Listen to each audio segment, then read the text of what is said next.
Maligayang pagbisita at pagbabalik po sa ating munting channel. Narito na po, ang karugtong ng ating istorya. Ika-273 na kabanata. Ang pagbuhat sa sariling binti. Ang laban ay magsisimula na. Ang lahat ng nasa loob ay nauunawaan na si Damon ay may advantage. Siya ang nakatanggap ng karamihang pusta. At ang kanyang pagpasok, ay nagawang matakot ang lahat, sa kanyang lakas at kakayahan.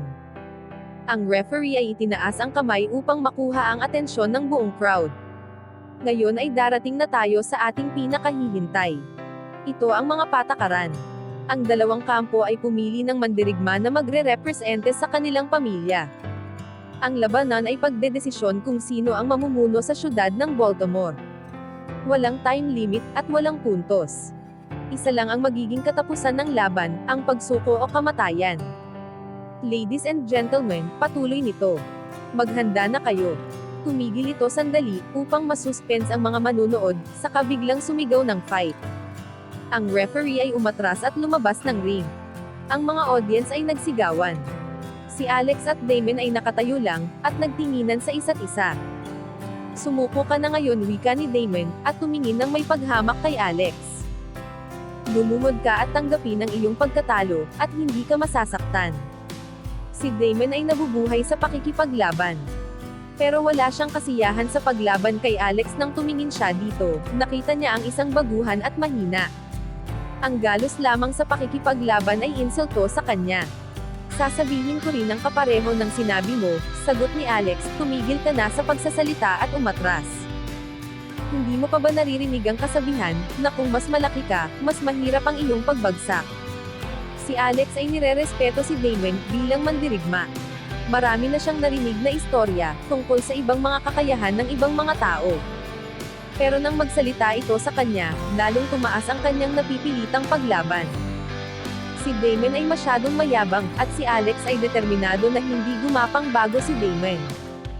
Bibigyan kita ng pagkakataon, maliit na hangal, wika ni Damon. Ang pagsagot ni Alex ay nakapagpaghalit sa kanya, hindi ako magiging mabait sa iyo.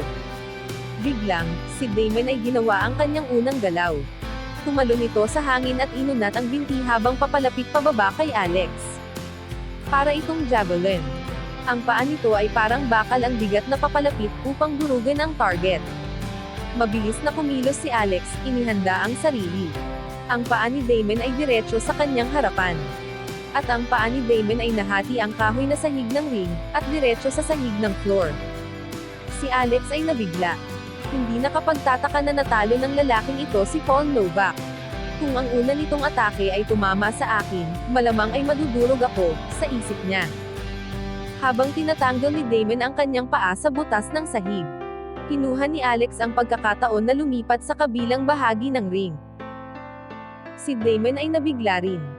Kung ang binatang ito ay madaling naiwasan ang kanyang galaw, inisip niya na mas karapat dapat itong kalaban, kaysa sa kanyang iniisip. Tumingin siya kay Alex at ngumiti. Masaya ako, akala ko ang laban na ito ay nakakainip. Ang mukha nito ay lalong nagdilim. Pero kailangan mong lumaban at tanggapin ito. Ito ay hindi masyadong magiging masakit, sa halip, ay nagdesisyon ka na subukang lumaban sa akin. Pagsisisihan mo ito. Inilapit niya muli ang sarili kay Alex. Habang siya ay lumilipad sa hangin. Ang kanyang binti ay gumagalaw ng iba't ibang pattern. Naisip ni Alex na imposible idepensa ang kanyang sarili. Nagdesisyon siyang umatake. Tumalon siya paabante at sinalubong si Damon sa hangin. Nang makalagpas siya kay Damon, si Alex ay naiwasan ang kanyang sipa, at sinubukan na sumipa sa dibdib nito. Pero silang dalawa ay patas. Lumagpas silang ligtas at bumagsak sa magkabilang gilid ng ring. Ang kaguluhan sa isip ni Damon ay lalong lumala. Inisip pa rin niya na si Alex ay bata lang. Pero ang batang ito ay nasasalag ang kanyang mga atake. Ito ay hindi katanggap-tanggap. Tanggapin mo ito, sigaw niya kay Alex habang sumipa ang kaliwang binti. Si Alex ay nahawakan ng binti nito ng kanyang dalawang kamay, at direktang pinaikot ang sariling lakas ng paa. Pagkatapos ay ginamit niya ang bigat ng kanyang katawan upang puwersahin si Damon na ibalibag ng mas malakas, kaysa sa kanyang inaasahan. At ito ang dahilan upang mawala ang kanyang balanse at bumagsak sa sahig. Si Art ay kinabahan. Ang laban ay hindi katulad ng kanyang iniisip. Mahigpit siyang humawak sa patungan ng kamay ng bangko, at kinakabahang nakatingin sa labanan. Si Damon ay tumayo. "Ikaw, isa kang maliit na sanggano," sigaw nito. "Inuubos mo talaga ang pasensya ko. Ngayon ay wawasakin na kita." Siya ay napapahiya na ng husto. Si Alex ay nagawang mawalan siya ng ipapakitang mukha sa harap ng maraming grupo ng mga tao. Hindi lang ang kanyang karangalan, pati na ang karangalan ng Blood Brothers na kanyang nire-representa. Isa lang ang paraan upang maayos ito. Tumitig siya kay Alex na may tingin ng isang mamamatay tao. Inihanda niya ang sarili sa susunod na pag-atake. Pero nang iunat niya ang kanyang binti upang tumalon kay Alex, ang sahig ay lumangit ng malakas at nagbigay ng daan sa ilalim niya. Sumigaw siya nang nahulog sa butas. At natrap ang kalahating katawan sa ibaba. Habang umaahon siya, ang kanyang trousers ay nasira, at nakita ang kanyang malakas na binti. Masasabi ni Alex na ang sipa ni Damon ay may malakas na puwersa.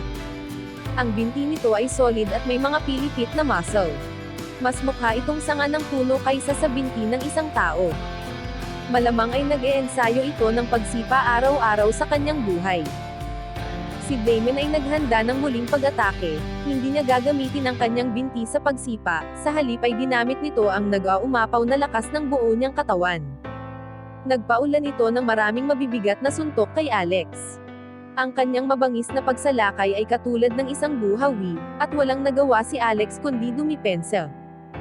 Si Damon ay inensayo ang galaw na ito. Ito ay nangangailangan ng malawak na kakayahan at stamina. At alam niya na mauubos ang kanyang lakas. Pero kailangan niyang tapusin kaagad si Alex upang mabawi ang kanyang dignidad. At wala na siyang maisip na ibang paraan.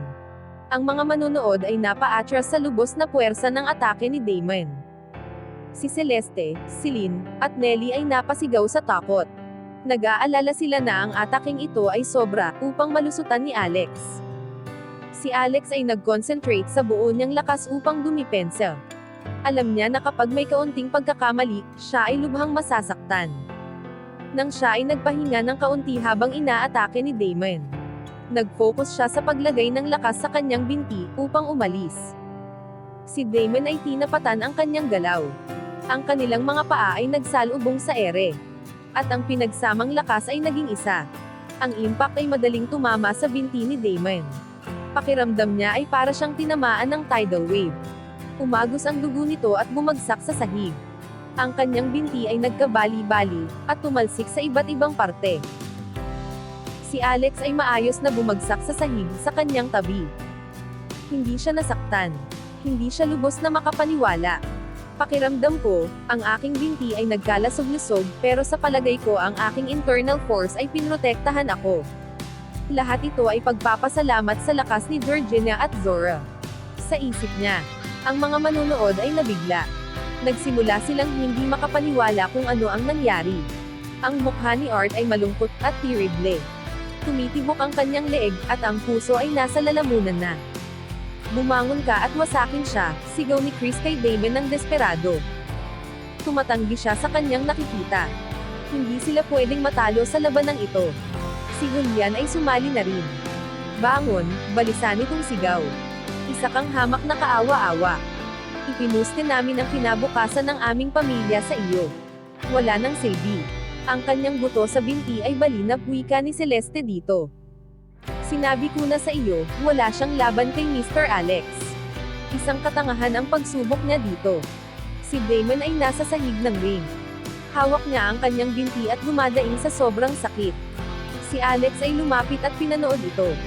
Halos makaramdam siya ng awa dito. "Sumusuko ka na ba?" tanong niya dito. Hindi pa rin niya nakakalimutan ang patakaran sa laro. Ito ay matatapos kung ang isa sa kanila ay susuko o mamamatay. At gusto niyang kaawaan ang buhay ni Damon. "Sumuko?" tanong ni Damon at tumingin pataas kay Alex. Pinilit niyang ngumiti, pero ang sakit ay sobra para sa kanya. Nasabi niya ito sa pamamagitan ng sakit. "Dapat ba akong sumuko sa isang katulad mo? Ikaw ay balewala. Hindi mo nga naiintindihan kung ano ang nagawa mo. Hindi ako pwedeng sumuko sa iyo." Pinilit niyang ngumiti ang sarili, pero ito ay mabilis na nakaramdam ng paghihirap sa sakit. Nang huminto na sila, nagsimula niyang ibulong sa sarili. Baliwala ako. Tinalo lang ako ng walang kwentang tao. Ang aking binti ay wasak na. Hindi na ako makakalaban muli. Pero ang pakikipaglaban ay ang buhay ko. Hindi ako pwedeng mabuhay nang wala ito. Tumingin siya sa mata ni Alex. At si Alex ay nabigla at napagtanto na alam niya ang tungkol sa mangyayari. Bago pa siya makapag-react, si Damon ay ipinahinga ang kanyang ulo sa sahig. Ang itsura ng kanyang mata ay pagtataka sa kawalan at determinasyon. Huminga siya ng malalim. Pagkatapos ay itinaas ang kamay at sinaktan ng malakas hanggang sa abot ng kanyang makakaya ang gilid ng kanyang ulo. Ang dugo ay umagos sa kanyang leeg at sa ilong. Ang katawan niya ay nanlambot at ang binti bahagyang nangisay at pagkatapos ay huminto sa paggalaw. Hanggang dito na lang po muna. Maraming salamat po sa pakikinig. Pwede po bang humingi ng subscribe bilang pagsuporta sa ating munting channel. Hanggang sa susunod po muli. Stay safe and God bless.